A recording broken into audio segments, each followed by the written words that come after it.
একদিন এক জেলের জালে অনেক বড় একটি মাছ ধরা পড়লো। তারপর জেলে মাছটা নিয়ে দৌড়ে চলে গেলেন রাজার দরবারে রাজাকে উপহার দেওয়ার জন্য। রাজা মাছটা পেয়ে অনেক খুশি হলো, কারণ সেই রাজা আবার মাছ অনেক পছন্দ করত। তারপর রাজা খুশি হয়ে তাকে 500 টাকা পুরস্কার দিলেন। তারপর জেলে সেখান থেকে খুশি হয়ে চলে আসতে লাগলো। রাজার পাশ থেকে রানী বলতেছে, এই সামান্য মাছটার জন্য আপনি জেলেকে 500 টাকা দিলেন, আপনি বরং খুশি হয়ে তাকে 80 থেকে 100 টাকা দিতে পারতেন। এখনই মাছটা ফেরত দেন আর 500 টাকা ফেরত নেন। তখন রাজা বলতেছে, কি বলো রানী, রাজার কথা নড়চড় করা অসম্ভব, আর এটা রাজ দরবারের মান সম্মানের ব্যাপার। তখন রানী বলতেছে, আমি আপনাকে একটা বুদ্ধি দেই, সেই বুদ্ধি অনুযায়ী কাজ করলে আপনার মান সম্মানও যাবে না, মাছও জেলে ফেরত নেবে, টাকাও ফেরত দিবে। তখন রাজা বলল, কি বুদ্ধি? তখন রানী বলতেছে, আপনি জেলেকে ডাক দিন, ডাক দিয়ে বলবেন তোমার এই মাছটা পুরুষ না মহিলা।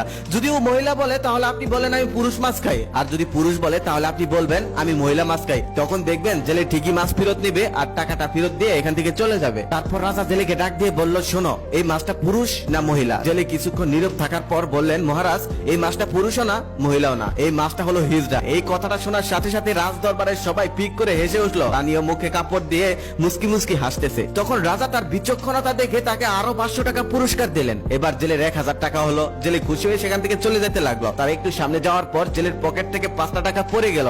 জেলে আবার সেই টাকাটা তুলে চুমু দিয়ে কপালে ঠেকে পকেটে রেখে দিল। তখন মহারানী রাজাকে বলতেছে, দেখুন দেখুন, ওই জেলেটা কত লোভী, আপনি ওকে 1000 টাকা দিলেন, তারপরেও সে 5টা টাকার লোভ সামলাতে পারলো না। রাজা তখন বলল, ঠিকই তো বলেছ।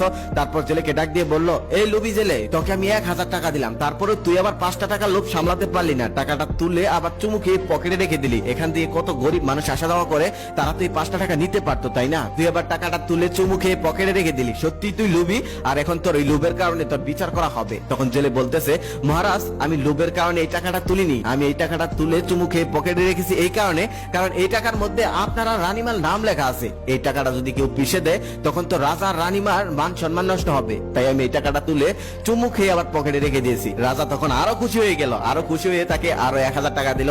এবার জেলে 2000 টাকা হলো। জেলে খুশি হয়ে সেখান থেকে চলে গেল। জেলে চলে যাওয়ার পর রাজা মন্ত্রীকে ডেকে বলতেছে, মন্ত্রী, আজকে সারা রাজ্যে ঢোল পিটিয়ে ঘোষণা করে দাও, কোন শালা যেন বইয়ের বুদ্ধিতে না চলে, আর এটাও বলে দিও, বইয়ের বুদ্ধিতে চললে 500 টাকার জায়গায় 2000 টাকা গচ্ছা যাবে।